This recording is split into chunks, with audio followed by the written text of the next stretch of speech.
আমার মেয়ে ঘুমাচ্ছে, আমি চাচ্ছি না এখানে কোনো ঝামেলা। আমার কাছে সময় খুব কম।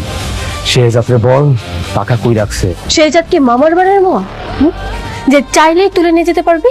যদি তোর এখান থেকে না যাস আমি শুট করে দিব। আসসালামু আলাইকুম বন্ধুরা। দুনিয়া টাকার গোলামের ২৩ নম্বর পর্বে মন্ত্রীর ব্যাংক লুটের ঘটনাকে কেন্দ্র করে গল্পে আসতে চলেছে নতুন এক উত্তেজনাপূর্ণ মোড়। শেহজাদের পরিকল্পনায় অর্থমন্ত্রী জুনায়েদ চৌধুরীর ব্যাংক থেকে কোটি কোটি টাকা উধাও হয়ে যাওয়ার পর পুরো পরিস্থিতি বদলে যাবে। সকালে ব্যাংকে গিয়ে মন্ত্রী যখন জানতে পারবেন তার ব্যাংক ডাকাতি হয়েছে, তখন তিনি রীতিমতো ক্ষিপ্ত হয়ে উঠবেন। এত বড় নিরাপত্তা ব্যবস্থা থাকা সত্ত্বেও কিভাবে ব্যাংক থেকে সব টাকা নিয়ে গেল, এই প্রশ্নের উত্তর খুঁজতে তিনি তার লোকজনকে নির্দেশ দেবেন।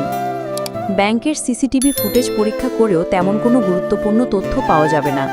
ডাকাতরা আগে থেকেই নিরাপত্তা ব্যবস্থা সম্পর্কে জেনে এসেছিল এবং ক্যামেরার লাইন কেটে দিয়েছিল। নিরাপত্তা কর্মীদেরও বেঁধে রাখা হয়েছিল, ফলে মন্ত্রীর সামনে ডাকাতদের পরিচয় বের করা কঠিন হয়ে পড়বে। কিন্তু মন্ত্রী বুঝতে পারবেন এ কাজ সাধারণ কোনো ডাকাতের নয়। তার সন্দেহ সরাসরি গিয়ে পড়বে শেহজাদের উপর, কারণ শেহজাদ আগেও মন্ত্রীর কর্মকাণ্ডের বিরুদ্ধে অবস্থান নিয়েছে। এরপর মন্ত্রী সরাসরি শেহজাদকে ফোন করবেন। কোনো প্রমাণ না থাকলেও তিনি শেহজাদকেই ব্যাংক ডাকাতির জন্য দায়ী করবেন এবং ২৪ ঘন্টার মধ্যে টাকা ফেরত দেওয়ার হুমকি দেবেন। কিন্তু শেহজাদ একটিও ভয় পাবে না, বরং মন্ত্রীর অভিযোগের জবাবে সে প্রমাণের কথা বলবে। শেহজাদের আত্মবিশ্বাসী আচরণ মন্ত্রীকে আরও ক্ষিপ্ত করে তুলবে। এদিকে শেহজাদ যে টাকা নিয়েছে তার নিজের জন্য নয়, সাধারণ মানুষের মধ্যে ফিরিয়ে দেওয়ার পরিকল্পনা করেছে।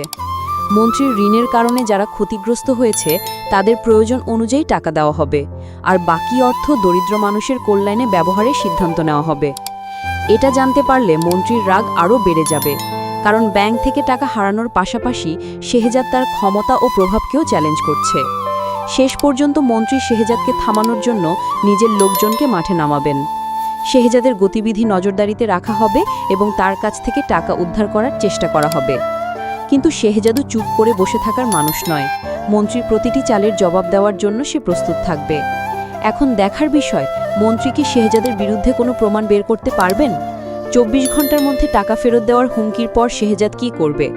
আর মন্ত্রীর প্রতিশোধের আগুন কি এবার শেহজাদও তার পরিবারের জন্য নতুন বিপদ নিয়ে আসবে?